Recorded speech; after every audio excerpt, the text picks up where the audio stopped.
Hello friends, स्वागत है आप सभी का स्टडी संसार में। तो आज हम लोग क्लास 7 के ज्योग्राफी के दूसरे अध्याय हमारी पृथ्वी के अंदर के बारे में जानेंगे। इसमें जो है पृथ्वी के आंतरिक भाग के बारे में बताया गया है, जिसमें पर्पटी है, मेंटल एवं क्रोड के बारे में बताया गया है, एवं शैल एवं खनिज के बारे में बताया गया है। तो ये हर एक कॉम्पिटिटिव एग्जाम के लिए बहुत ही महत्वपूर्ण होने वाला है, इसे ध्यान से देखिएगा। इसमें बहुत ही इंपॉर्टेंट पॉइंट्स हैं। तो चलिए शुरू करते हैं। पृथ्वी का आंतरिक भाग। एक प्याज की तरह पृथ्वी भी एक के ऊपर एक संकेंद्रित परतों से बनी है। पृथ्वी की सतह की सबसे ऊपरी परत को पर्पटी कहते हैं। पर्पटी के ठीक नीचे मेंटल होता है। पृथ्वी की सबसे आंतरिक परत को क्रोड कहते हैं। अब जानते हैं पर्पटी के बारे में। पर्पटी पृथ्वी की सतह की सबसे ऊपरी परत है। यह सबसे पतली परत होती है। यह महाद्वीपीय संहति में 35 किलोमीटर एवं समुद्री सतह में केवल 5 किलोमीटर तक है। महाद्वीपीय संहति मुख्य रूप से सिलिका एवं एल्यूमिना जैसे खनिजों से बनी है, इसलिए इसे सी सिलिका तथा एल एल्यूमिना कहा जाता है। महासागर की पर्पटी मुख्यतः सिलिका एवं मैग्नीशियम से बनी है, इसलिए इसे सिलिका तथा मैग्नीशियम कहा जाता है। अब जानते हैं पृथ्वी की दूसरी परत मेंटल के बारे में। पर्पटी के ठीक नीचे मेंटल होता है। मेंटल 2900 किलोमीटर की गहराई तक फैला है। मेंटल सिलिका एवं मैग्नीशियम से बनी है। सबसे आंतरिक परत जो है वो है क्रोड। यह पृथ्वी की सबसे आंतरिक परत है। इसकी त्रिज्या लगभग 3500 किलोमीटर है। यह मुख्यतः निकल एवं लोहे की बनी है। इसे नी मीन्स निकल तथा फे मीन्स फेरस कहते हैं। केंद्रीय क्रोड का तापमान एवं दाब काफी उच्च होता है। अब बात करते हैं शैल एवं खनिज के बारे में। पृथ्वी की पर्पटी अनेक प्रकार के शैलों से बनी है। पृथ्वी की पर्पटी बनाने वाली खनिज पदार्थ के किसी भी प्राकृत पिंड को शैल कहते हैं। शैल के प्रकार। मुख्य रूप से शैल 3 प्रकार के होते हैं। आग्नेय शैल, जिसे इग्नियस कहा जाता है। अवसादी शैल, सेडिमेंट्री, इसी का नाम है सेडिमेंट्री शैल। कायांतरित शैल, जिसे मेटामॉर्फिक शैल कहते हैं। बात करते हैं आग्नेय इग्नियस शैल के बारे में।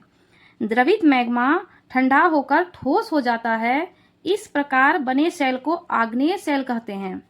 इन्हें प्राथमिक शैल भी कहा जाता है। अब एग्जाम में आएगा प्राथमिक शैल किसे कहते हैं, तो प्राथमिक शैल आग्नेय, जिसे इग्नियस कहा जाता है, इग्नियस शैल को प्राथमिक शैल कहा जाता है। अब प्राथमिक शैल के प्रकार। आग्नेय शैल 2 प्रकार के होते हैं, अंतर्भेदी शैल और बहिर्भेदी शैल। बात करते हैं बहिर्भेदी शैल के बारे में। ज्वालामुखी से निकलने वाले आग की तरह लाल द्रवित मैग्मा ही लावा है, जो पृथ्वी के आंतरिक भाग से निकलकर सतह पर आता है। जब द्रवित लावा पृथ्वी की सतह पर आता है, यह तेजी से ठंडा होकर ठोस बन जाता है। पर्पटी पर इस प्रकार से बने शैल को बहिर्भेदी आग्नेय शैल कहते हैं। इसकी संरचना बहुत महीन दानों वाली होती है। उदाहरण के लिए बेसाल्ट। दक्कन का पठार बेसाल्ट शैलों से ही बना है। अब ये भी एग्जाम में आता है, दक्कन का पठार जो है किस शैल से बना है, तो बेसाल्ट शैलों से बना है। और ये क्या है, आग्नेय शैल है। और उसके कौन से प्रकार हैं, बहिर्भेदी आग्नेय शैल। अब बात करते हैं अंतर्भेदी आग्नेय शैल। द्रवित मैग्मा कभी कभी भूपर्पटी की गहराई में ही ठंडा हो जाता है।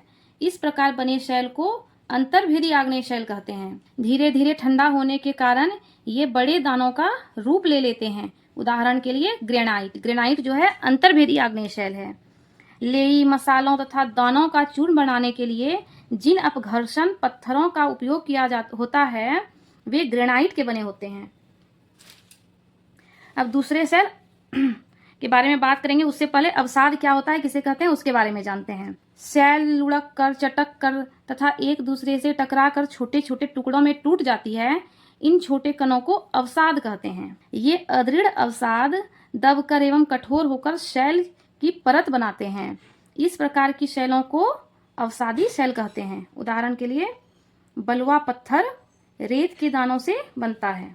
अवसादी शैलों में पौधों, जानवरों एवं अन्य सूक्ष्म जीवाणुओं जो कभी इन शैलों पर रहे हैं के जीवाश्म भी पाए जाते हैं। अवसादी शैलों में जीवाश्म पाए जाते हैं। अब बात करते हैं तीसरे शैल कायांतरित शैल के बारे में।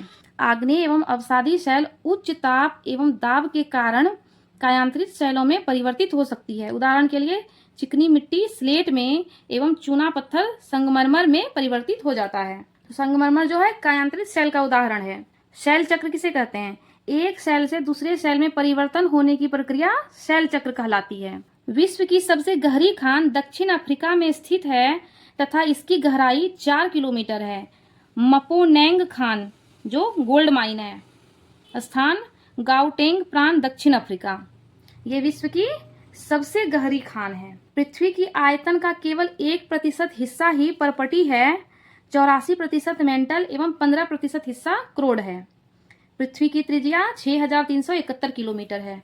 धन्यवाद। आप सबको यदि ये वीडियो पसंद आए तो लाइक शेयर सब्सक्राइब जरूर करिएगा और ऐसे ही आप सबको पूरे ज्योग्राफी का नोट्स मिलेगा।